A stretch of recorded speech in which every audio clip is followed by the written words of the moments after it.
Bom dia, ouvintes da Rádio Assunção Cearense. Bom dia, internautas do blog do Edson Silva.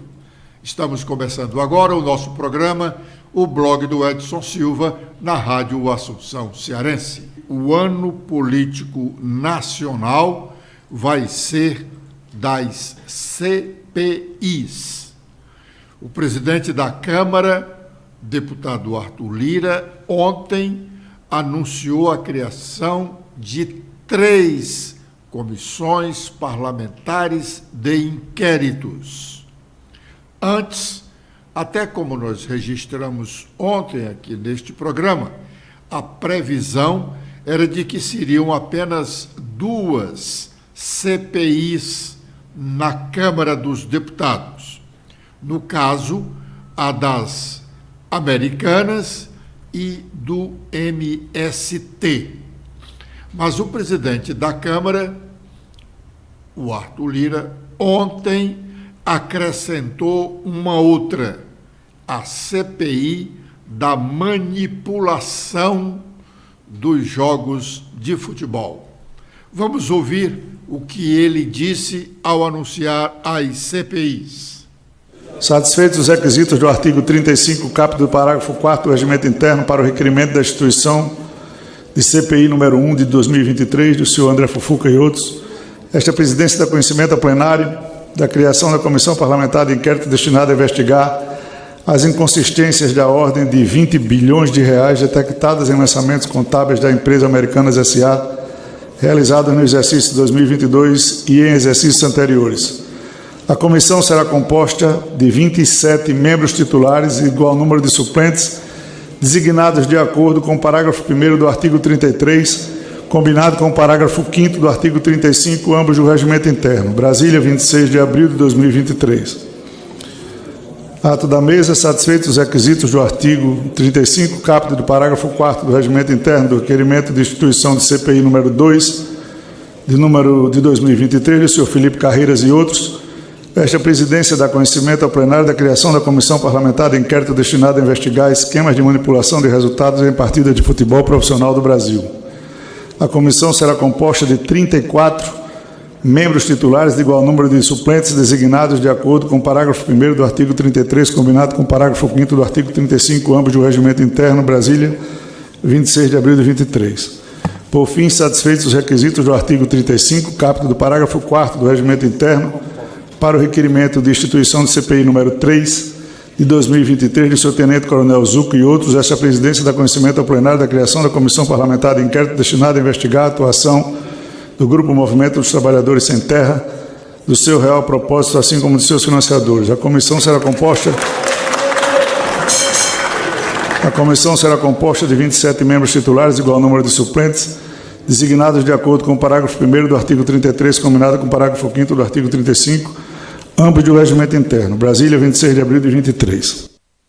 Bom, 3 comissões parlamentares de inquérito na Câmara dos Deputados.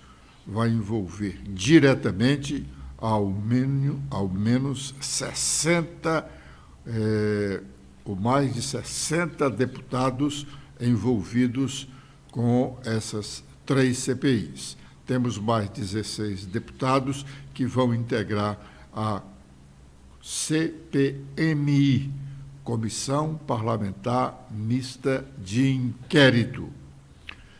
Antes do anúncio do deputado Arthur Lira dessas 3 CPIs, o presidente do Senado e do Congresso Nacional, Rodrigo Pacheco, já havia lido o requerimento de instalação da CPMI, Comissão Parlamentar Mista de Inquérito, para investigar o envolvimento de agentes públicos com o vandalismo que aterrorizou Brasília e o Brasil no dia 8 de janeiro deste ano. Esta Comissão Parlamentar Mista de Inquérito foi criada por conta de uma movimentação feita pelo deputado federal cearense André Fernandes. Bom, essa CPI, já dissemos, vai investigar o envolvimento de agentes públicos nesse quebra-quebra que tivemos lá em Brasília no dia 8 de janeiro, onde foram depredadas as instalações do Congresso Nacional, do Palácio do Planalto e a sede do Poder Judiciário, onde funciona o Supremo Tribunal Federal. Depois da leitura desse requerimento, o senador Pacheco falou sobre o curso da CPMI a partir de agora. Vamos ouvi-lo. Agora, os passos são os seguintes. Primeiro, registrar a compreensão de todos os deputados e senadores em relação a esse adiamento da semana passada para essa semana. Foi muito importante esse adiamento que permitiu fazer uma sessão do Congresso muito produtiva, inclusive com a apreciação do PLN relativamente à enfermagem. Então, agradecer a compreensão de todos, esse atraso de uma semana, mas, enfim, o requerimento da CPMI foi lido, é o seu primeiro passo para a instalação. Agora há uma definição sobre a proporcionalidade, a participação de cada bloco e de cada partido da Câmara e do Senado nessa composição da CPMI. É publicada essa composição, aí os líderes são oficiados para poder indicarem os membros na proporção do que forem as vagas de cada bloco e de cada partido. E aí é feita a instalação propriamente dita, com a eleição de um presidente, e esse presidente, por sua vez, escolhe um relator, designa um relator, e os trabalhos da CPMI se iniciam. Bom, agora cabe aos líderes esse exercício de indicação, de definição de data. Acredito que essa semana pode ser uma semana em que alguma dessas etapas possam ser cumpridas e a instalação efetivamente a partir da semana que vem, logo após o feriado de 1º de maio. Então é esse o encaminhamento. Eu espero que a CPMI cumpra o seu papel, que é um papel constitucional de apuração dos fatos, a apuração mais isenta possível. É muito importante que não se politize questões eleitorais e divisões numa investigação que tem que ser muito séria, muito limpa, de um tema que é muito importante para nós todos, que são esses atentados à democracia que nós vivemos no Brasil recente. Então eu quero desejar um bom trabalho à CPMI, a todos os seus membros, e que, da minha parte, como presidente do Senado e presidente do Congresso Nacional, aquilo que estiver ao meu alcance para o bom andamento da CPMI, todos poderão contar. Como nós dissemos inicialmente, este vai ser, no Congresso Nacional, o ano das CPIs. Uma CPI, qualquer que seja ela, movimenta uma boa parte dos deputados e senadores. Aqui nós temos 4 CPIs, pelo menos 3 delas chamarão a atenção de todo o Congresso e de uma boa parte da população brasileira. Não se diga que essa CPI na Câmara do MST não vai dar muito o que falar. Também em relação à CPI da exploração, da manipulação dos jogos de futebol.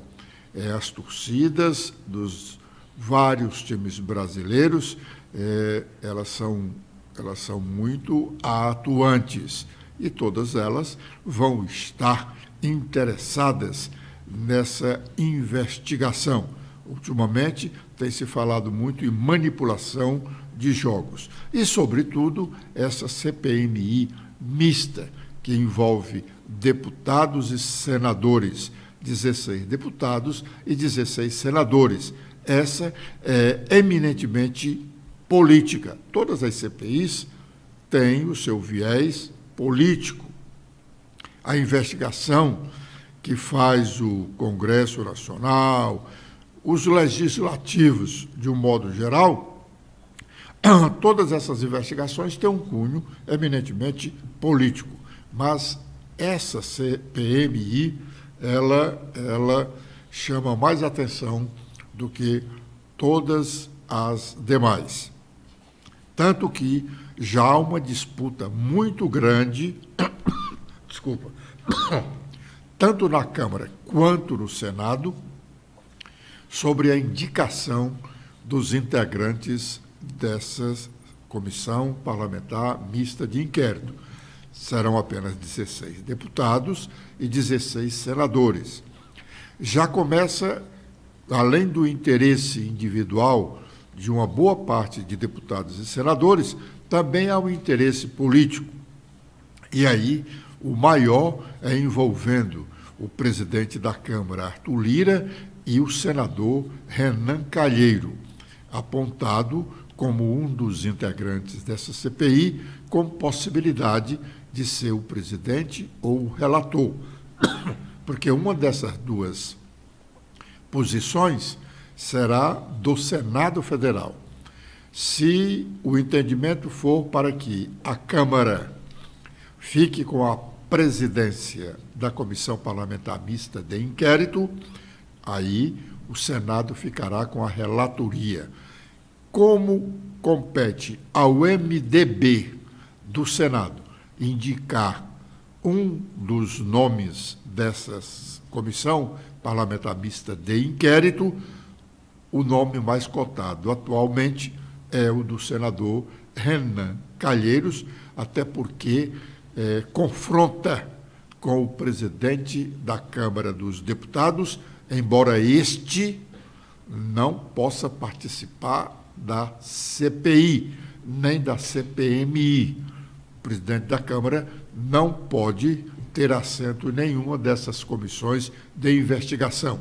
Mas a luta política deles no estado de Alagoas é grande e ela chegou ao cenário nacional já há algum tempo. Renan Calheiro pode ofuscar a força de Arthur Lira no funcionamento dessas, tanto das CPIs da Câmara, como da CPMI no Congresso. Um fato muito importante passou desapercebido ontem na esfera do Poder Judiciário, com consequências imprevisíveis para o nosso sistema democrático. Atenção! O ministro André Mendonça, do Supremo Tribunal Federal, determinou a suspensão do julgamento de um processo pelo STJ, Superior Tribunal de Justiça, processo esse de interesse do governo federal. E, alegando não ter recebido oficialmente a ordem do ministro Mendonça, o STJ julgou o processo e deu ganho de causa ao governo federal. Em português simples, o STJ desrespeitou uma decisão de um ministro do Supremo Tribunal Federal. Desrespeitar decisão judicial, seja qual ela for, é um grave crime perpetrado pelo cidadão ou instituição. Queira Deus que eles se entendam e encontrem uma saída honrosa para dizer que não houve desrespeito a uma decisão judicial. Os ministros do Supremo estão decidindo sobre o recebimento ou não das denúncias do Ministério Público Federal contra os que foram presos em Brasília em razão do vandalismo do 8 de janeiro. Um dos que estão presos pelo mesmo motivo, mas em processo separado, é o ex-ministro da Justiça do governo Bolsonaro, o delegado da Polícia Federal, Anderson Torres. Ele está sendo ele é motivo de preocupação do grupo de aliados de Bolsonaro. A instabilidade emocional de Anderson Torres, uma figura que foi importantíssima no governo do presidente Jair Bolsonaro, até o fim do ano passado. E, logo depois, foi ser secretário de Justiça do governo do Distrito Federal. Está preso desde janeiro, metade do mês de janeiro, todo o mês de fevereiro e, praticamente, todo o mês de abril. Isso é um fato inédito no Brasil. Um ex-ministro da Justiça, ainda sem condenação, está preso por quase 90 dias. A situação de saúde dele, a instabilidade emocional, é motivo de preocupação, tanto que há um registro hoje em uma das notas soltas na edição do jornal O Estado de São Paulo. Stephanie. Olá, Edson, olá, internautas do blog do Edson Silva. O Estadão destaca que a defesa do ex-ministro da Justiça e ex-secretário de Segurança Pública do Distrito Federal, Anderson Torres, pediu ontem um habeas corpus ao ministro Alexandre de Moraes, do Supremo Tribunal Federal. Segundo os advogados de Torres, ele teve uma crise de ansiedade na prisão, chorou de forma compulsiva, relatando enormes saudades de seus familiares, em especial de suas filhas, e expondo palavras e ideias sem nexo, e expôs seu desânimo com a manutenção de sua vida. O habeas corpus é fundamentado em um laudo psiquiátrico datado do último sábado, que recomendou a prisão domiciliar de Torres para conter crises e como forma de prevenção de suicídio. O ex-ministro de Bolsonaro está detido no batalhão da Polícia Militar em Brasília há mais de 100 dias, por suspeita de omissão diante dos atos golpistas de 8 de janeiro. Muito bem. Grande preocupação é dos bolsonaristas, é da possibilidade de Anderson Torres fazer uma delação premiada. Ele sabe muito sobre tentativa de golpe, tanto que encontraram na sua residência a minuta de um decreto em que o ex-presidente Jair Bolsonaro poderia continuar no governo. Essa delação premiada, se sair, pode ser mais um elemento para sepultar o caminho político do ex-presidente da República. E já, por outro lado, a preocupação do governo ainda persiste com relação a essa comissão parlamentar mista de inquérito, mesmo os governistas dizendo que o presidente Lula não tem nenhum óbice ao funcionamento dessa CPI, que os governistas não a temem. Mas o Anderson Torres, o ex-ministro da Justiça, está preso pelo delito da omissão. O fato de ele estar sendo considerado omisso em relação às providências que a Segurança Pública do Distrito Federal deveriam ter exercida para evitar o 8 de janeiro. E se Anderson Torres está sendo parcialmente condenado, porque continua preso por omissão, também os adversários do governo entendem que a CPMI vai mostrar a omissão de governistas, principalmente do ministro que comandava a segurança institucional do presidente Lula e dos palácios. O ministro da Justiça, Flávio Dino, esteve ontem em Fortaleza para entregar umas viaturas e uma merreca de recursos para o governo Elmano investir na área da segurança. Vamos ouvir o que disse Flávio Dino na entrevista coletiva concedida ontem no Palácio da Abolição. Por isso, senhor governador, eu venho aqui com esse propósito de união, de integração. Nós estamos com o Pronace 2. Nós tivemos uma experiência do segundo governo Lula com o Pronace. Nós trouxemos o Pronace de volta. Iniciamos a execução do eixo relativo ao combate à violência contra as mulheres. E isso resulta na entrega de viaturas, armamentos, armas letais, não letais, equipamentos. Resulta na alocação de recursos.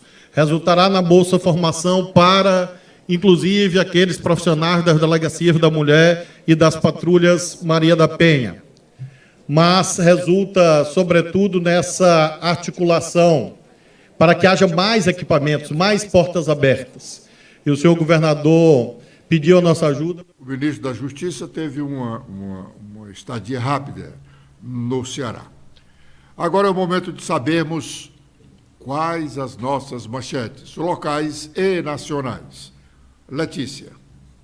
Olá, Edson. Olá a todos que acompanham o nosso programa desta quinta-feira. Com as atualizações feitas no nosso blog, temos que mais 250 investigados por os atos antidemocráticos do dia 8 de janeiro começam a ser investigados no Supremo Tribunal Federal a partir da próxima semana.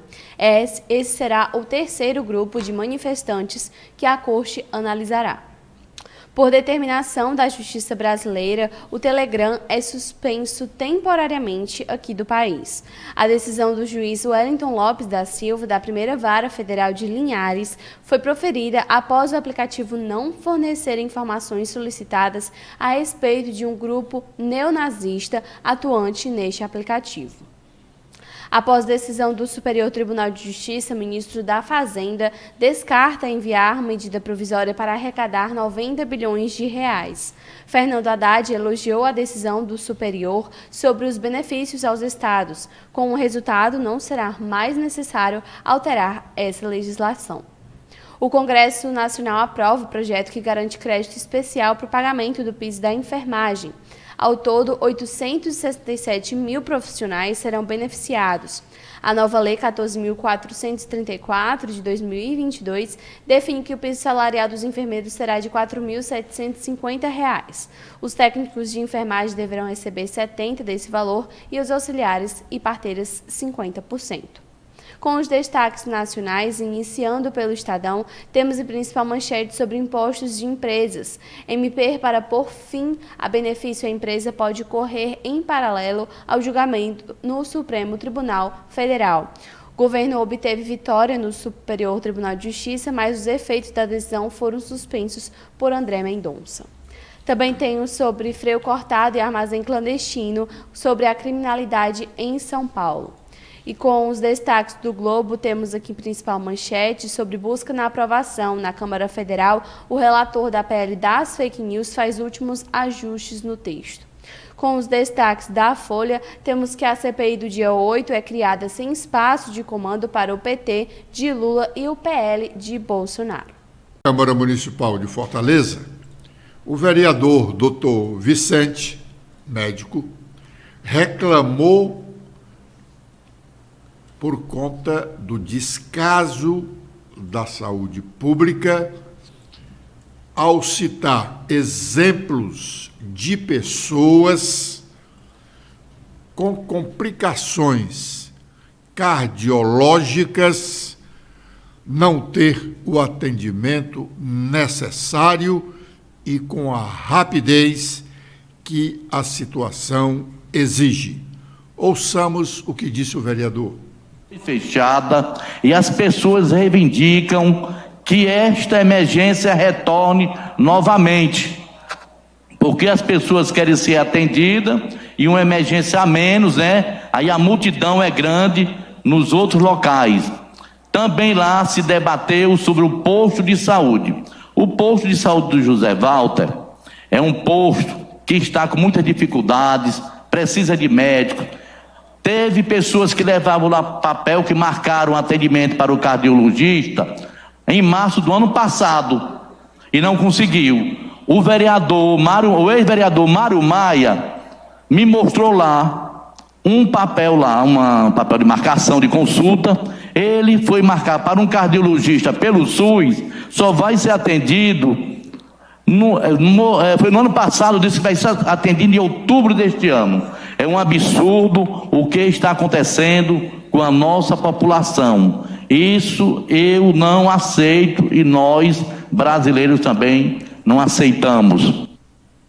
Bom, técnicos auditores do Tribunal de Contas do Estado do Ceará concluíram ontem a vistoria, a fiscalização em 15 escolas escolhidas para esse trabalho no interior do Estado, e a conclusão é atentatória, a conclusão é deprimente para os nossos governantes.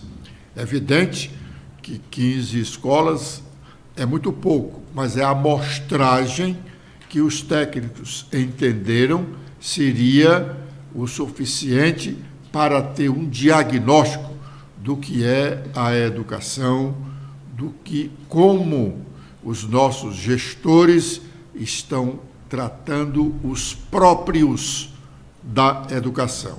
Letícia, o que diz o material aí do TCE? Bom, de acordo com o documento divulgado, a equipe técnica formulou cerca de 9 questionamentos. Dentre eles tem: a escola visitada dispõe dos recursos de acessibilidade nas vias de circulação interna para pessoas com deficiência ou mobilidade reduzida? E a maior parte, 66%, diz que não. Na entrada da escola visitada foram observadas inadequações aparentes? A maior parte, 80%, sim. Nas salas de aulas inspecionadas foram observadas inadequações aparentes? A maior parte, 66%, sim. Foram observadas, de forma geral, inadequações aparentes nas condições de limpeza e higiene das dependências da escola visitada? A maior parte, 73%, não. Há fornecimento regular de água? E a maior parte, 80%, sim. Há auto de vistoria do Corpo de Bombeiros no prazo de validade na escola visitada? E a resposta majoritária, 100%, é não. Foram observadas inadequações aparentes na dispensa relacionada no armazenamento dos alimentos? 58% sim e 41% não. A escola visitada dispõe de biblioteca? A maior parte, 86%, não obtém de bibliotecas. E, por último, a escola visitada possui câmeras de segurança? E 100% delas não têm câmeras de segurança. Bom, isso aí é uma amostra do que é o desprezo da administração pública com as escolas. 58% das escolas não têm como armazenar adequadamente os alimentos da merenda escolar. Quer dizer, nós, de repente, podemos estar servindo uma merenda que, em vez de ajudar na saúde dos estudantes, está ameaçando a saúde dos estudantes. Com essa triste informação, nós encerramos o nosso programa de hoje, agradecendo a honrosa audiência dos ouvintes da Rádio Assunção e internautas do blog do Edson Silva. Amanhã, 11h45, com a proteção de Deus, estaremos de volta. Letícia. Eu também faço meus agradecimentos a todos que nos acompanharam hoje. Vocês podem ver mais notícias apontando a câmera do celular de vocês para este QR Code. Espero revê-los no nosso programa de amanhã. Até lá!